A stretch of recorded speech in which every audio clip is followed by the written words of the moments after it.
নমস্কাৰ আপোনালোক সকলোকে মোৰ ইউটিউব চেনেল আসাম এক্সাম কৰ্ণাৰলৈ স্বাগতম জনাইছোঁ।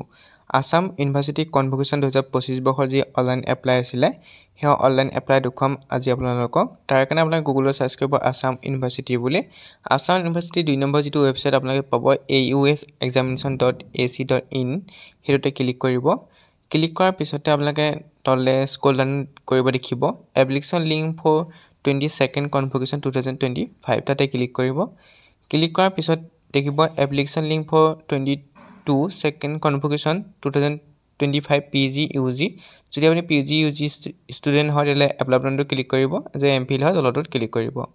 ইয়াত আপোনালোকৰ enter registration number date of birth দিবলৈ কৈছে। আপোনালোকৰ যিটো ৰেজিষ্ট্ৰেশ্যন নম্বৰ থাকে আসাম ইউনিভাৰ্চিটি সেই ৰেজিষ্ট্ৰেশ্যন নম্বৰটো দি দিব আৰু ডেট অফ বাৰ্থটো আপোনালোকে দি দিব। সেইখিনি তাৰপিছত আপোনালোকে ছাবমিট কৰিব। ছাবমিট কৰাৰ পিছত চিলেক্ট কোৰ্চ আহিব।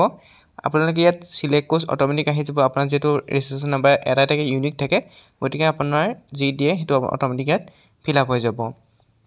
তাৰপিছত আপোনালোকে ছাবমিট কৰি দিব। ছাবমিট কৰাৰ পিছত আপোনালোকৰ সন্মুখত কিছুমান ডিটেইলছ দিব লাগিব, সেইখিনি আপোনালোকে দিব লাগিব। এইখিনি দিয়াৰ পিছত আপোনালোকে ছাবমিট কৰিব। ছাবমিট কৰাৰ পিছত তললৈ স্ক্ৰল ডাউন কৰিব। ইয়াতে আপোনালোকৰ কিছুমান ডিটেইলছ দিবলৈ আহিছে। চিলেক্ট কোৰ্চ কৰিব আপোনালোকৰ যিটো ওলাই পৰিব। তাৰপিছত ছাবজেক্টটো অট'মেটিক হৈ যাব।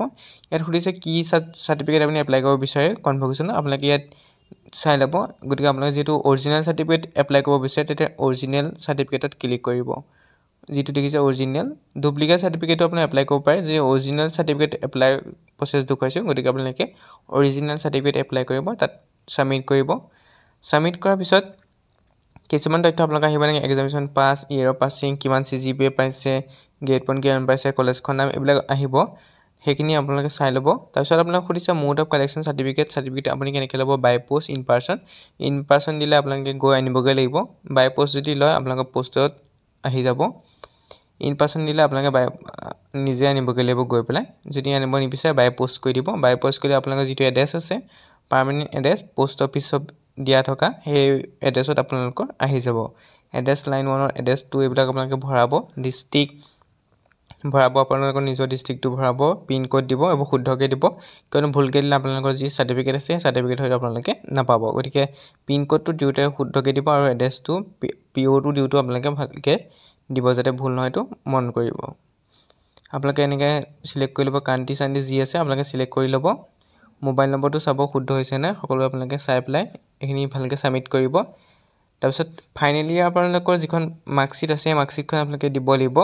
100 কপিতকৈ বেছি হ'ব নালাগিব। মাইগ্ৰেশ্যন চাৰ্টিফিকেট যেতিয়া আছে মাইগ্ৰেশ্যন চাৰ্টিফিকেট দিব পাৰে, নহ'লে আপোনালোকৰ যিখন ৰেজিষ্ট্ৰেশ্যন চাৰ্টিফিকেট সেই ৰেজিষ্ট্ৰেশ্যন চাৰ্টিফিকেট দিব। তাৰপৰা চেল্ফ ডিক্লেৰেশ্যন কৰিব। চেল্ফ ডিক্লেৰেশ্যন কৰাৰ পিছত আপোনালোকে ছাবমিট কৰি দিব।